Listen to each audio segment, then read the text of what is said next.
Hey there, welcome back to our channel. So இன்னைக்கு நம்ம என்ன வீடியோ பார்க்க போறோம் அப்படினா நம்ம சேனலுக்கு புதுசா ஒரு மைக் ஒன்னு வாங்கி இருக்கோம் Amazonல இருந்து. சோ அத தான் வந்து இன்னைக்கு ரிவ்யூல வந்து பார்க்க போறோம். Boya V10. சோ இதுதான் அந்த மைக். Under 3000 ல ஒரு நல்ல மைக் அப்படினு வந்து நெட்ல சர்ச் பண்ணி பார்த்தேன். அதுல இதுதான் நிறைய பேர் சொல்லிருந்தாங்க. ரிவ்யூஸும் நல்லா போட்டுருந்தாங்க. அது இல்லாம நாய்ஸ் கேன்சலேஷனுக்கு தனியா செப்பரேட்டா ஒரு பட்டன் கொடுத்திருக்காங்களாமா. So unbox பண்ணிட்டு எப்படி இருக்குன்னு இப்ப செக் பண்ணிடலாம். And அது மட்டும் இல்ல இதுக்கு 2 years warranty வந்து அவங்க தராங்க. So that's pretty good.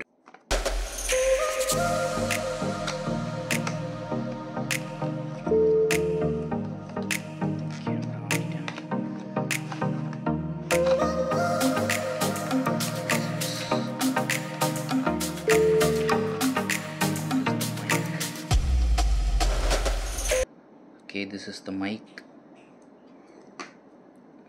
And okay, this is the receiver and ஒரு type C to type A cable கொடுத்திருக்காங்க. அவ்வளவுதான் பாக்ஸ்ல இருக்கு. and அது இல்லாம ஒரு யூசர் மேனுவல் இருக்கு. மைக்கோட பில்ட் வந்து ஓரளவுக்கு நல்லா சாலிடா இருக்கு. நான் ஏற்கனவே ஒரு மைக் வச்சிருந்தேன். அது வந்து ஒரு சைனீஸ் மைக். அது 450 கோ என்னமோ தான் வாங்குனேன். பட் அதை விட இது குவாலிட்டி வந்து ரொம்ப நல்லா இருக்கு. Obviously it's 3000 so அந்த அளவுக்கு குவாலிட்டி நல்லா தான் இருக்கும். ரிசீவரோட குவாலிட்டியுமே நல்லா இருக்கு. கொஞ்சம் ஹார்ட் பிளாஸ்டிக்ல தான் பண்ணிருக்காங்க. சோ ஒரு டைம் ரெண்டு டைம் கீழே போட்டாலும் ஒண்ணும் ஆகாதுன்னு தான் நினைக்கிறேன். சோ இப்போ இத ஆன் பண்ணி பார்த்தறலாம். ஓகே இந்த மாதிரி லைட் விட்டு ப்ளூவும் ரெட்டும் எரிஞ்சுது அப்படினா அது வந்து பேரிங் ஆவறதுக்கு பார்த்துட்டு இருக்குன்னு அர்த்தம். சோ இத நம்ம வந்து ஒரு மொபைல்ல கனெக்ட் பண்ணி பார்த்தோம் அப்படினா எப்படி வர்க் ஆகுதுன்னு தெரியும். இப்போ என்னோட பழைய மொபைல் 9R வச்சிருக்கேன். என்னோட பழைய மொபைல் 9R வந்து இங்க இருக்கு. இது கொஞ்சம் மோசமான நிலைமையில தான் இருக்கு. அது இல்லாம கோட் வேற விழுந்துருச்சு. சோ இதுல வந்து இப்போ நம்ம செக் பண்ணி பார்ப்போம் வாய்ஸ் குவாலிட்டி எப்படி இருக்கு அப்படினு. So fit பண்ணியாச்சு. So mic and transmitter ரெண்டுத்துலயுமே ப்ளூ கலர் லைட் எரிஞ்சிச்சு. So அப்படினா வந்து ரெண்டும் கனெக்ட் ஆயிடுச்சு அப்படின அர்த்தம். ஒண்ணும் ரொம்ப பெரிய வேலை இல்ல. டிரான்ஸ்மிட்டர் வந்து போன்ல சொருவிட்டா போதும் ஆட்டோமேட்டிக்கா கனெக்ட் ஆயிரும். நாம எதுமே எக்ஸ்ட்ராவா பண்ண தேவையில்ல. So இப்போ mic குவாலிட்டி எப்படி இருக்குன்னு சொல்லிட்டு அந்த போன்ல இருந்து நான் வீடியோ எடுக்கிறேன். நீங்களே எப்படி இருக்குன்னு பாருங்க. நாய்ஸ் கேன்சலேஷனுக்கு தனியா ஒரு பட்டன் கொடுத்திருக்காங்க. சோ அந்த பட்டனை ஜஸ்ட் ஒரு டைம் நம்ம கிளிக் பண்ணா போதும் ஆட்டோமேட்டிக்கா கிரீன் கலர் எரியும். கிரீன் கலர் ஏரிய ஆரம்பிச்சிருச்சு அப்படினா நாய்ஸ் கேன்சலேஷன் ஸ்டார்ட் ஆயிடுச்சுன்னு அர்த்தம். இப்போ நான் அந்த ஃபோன்ல இருந்து பேசுறேன். ஆடியோ குவாலிட்டி எப்படி இருக்குன்னு சொல்லுங்க. நான் இங்க ஏசி ஓடிட்டு இருக்கு. ஏசி ஃபுல் ஃபாஸ்ட்ல தான் வச்சிருக்கேன். சோ சவுண்ட் வந்து ஆப்வியஸா கேட்கும். அது எப்படி நாய்ஸ் ரெடியூஸ் பண்ணதா என்னன்றதை செக் பண்ணுவோம் இப்போ. ஸோ காய்ஸ் இப்போ வந்து நான் மைக்கில் தான் வந்து பேசிகிட்டு இருக்கேன். என்னோட இன்னொரு ஃபோனில் தான் வீடியோ எடுத்துகிட்டு இருக்கேன். ஸோ இது வந்து நம்மளோட ஸ்டுடியோட பின்னாடி இருக்க செட்டப்பு. என் ரூம் வந்து காட்ட முடியாது. ரூம் வந்து ரொம்ப கேவலமாக இருக்குது க்ளீன் பண்ணாமல்.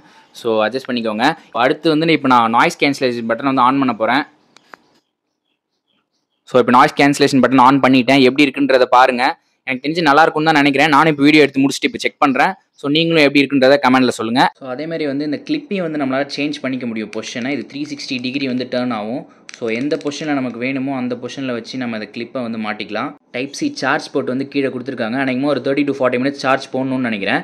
நம்ம சார்ஜ் போட்டோம் அப்படின்னா ரெட் கலரில் எரியும். சார்ஜ் ஃபுல் ஆயிடுச்சு அப்படின்னா red colour light obvious off ஆகிடும். ஸோ அதை வச்சு நம்ம தெரிஞ்சுக்கலாம். இது வந்து ஆக்சுவலாக டைப் சி டிரான்ஸ்மிட்டர் தான். ஆண்ட்ராய்ட் ஃபோனுக்கு மட்டும் தான் இதை யூஸ் பண்ண முடியும். நீங்கள் சப்போஸ் ஐஃபோன் வச்சுருக்கீங்க அப்படின்னா போயாலே வந்து வேறு மாடல் வந்து வச்சுருக்காங்க. லைக் ஐஃபோனுக்கு தனியாக கனெக்ட் பண்ணுறதுக்கு அப்படின்ட்டு. ஸோ அந்த மாடல் வந்து நீங்கள் ஆர்டர் பண்ணி வாங்கிக்கலாம். பட் அது நீங்கள் வாங்கினீங்க அப்படின்னா ஆப்வியஸாக அதில் டைப் சி இருக்காது. வெறும் லைட்னிங் போர்ட் மட்டும்தான் இருக்கும். அது நீங்கள் ஐஃபோனுக்கு மட்டும்தான் யூஸ் பண்ணிக்க முடியும். அது மட்டும் இல்லை 9 hours வரைக்கும் நம்ம யூஸ் பண்ணிக்கலாம் அப்படின்னு சொல்லியிருக்காங்க. ஒன் டைம் சார்ஜ் ஃபுல்லாக போட்டோம் அப்படின்னா. ஸோ நான் என்ன அவ்வளோ நேரம் யூஸ் பண்ணி பார்க்கல. இப்போ தான் அன்பாக்ஸ் பண்ணேன். ஒரு 20 to 30 மினிட்ஸ் தான் யூஸ் பண்ணியிருப்பேன். இது வந்து நான் செக் பண்ணிவிட்டு கமெண்டில் வந்து பின் பண்ணி வைக்கிறேன் ஃபஸ்ட்டு கமெண்டாக. ஸோ நீங்கள் அதை பார்த்து தெரிஞ்சுக்கலாம் எவ்வளோ நேரம் வந்து இது ஆக்சுவலாக தாங்குது அப்படின்றத. நான் அதுக்குன்னு சொல்லிட்டு டெஸ்ட் பண்ணி பார்க்குறேன். காய்ஸ் இப்போ நான் சார்ஜ் போட்டு பார்த்தேன். சார்ஜ் நல்லா தான் ஏறுது. எந்த பிரச்சனையும் இல்லை சார்ஜிங்லலாம். அண்ட் 3000க்குள்ளே இது ஒரு நல்ல வர்த்தான மைக்கான்னு கேட்டால் எனக்கு தெரிஞ்சு வேர்த்தான மைக் மாதிரி தான் தெரியுது. எனக்கு வந்து இது ரொம்ப பிடிச்சிருக்கு உண்மையிலே. நான் வந்து இதுக்கப்புறம் நம்ம சேனலுக்கு இந்த மைக் தான் வந்து டோட்டலாக யூஸ் பண்ண போகிறேன். அது இல்லாமல் 2 years வாரண்ட்டி வேறு கொடுத்துருக்காங்க. ஸோ அதெல்லாம் பார்க்குறப்ப 3000க்கு இது உண்மையிலே வேர்த்தான மைக் மாதிரி தான் தெரியுது. இப்போ தான் நீங்கள் யூடியூப் சேனல் ஸ்டார்ட் பண்ணுறீங்க, உங்களுக்கு வந்து ஒரு மைக் ஒன்று வேணும் அப்படின்னா கண்டிப்பாக இதை வந்து சஜஸ்ட் பண்ணுவேன் நான்.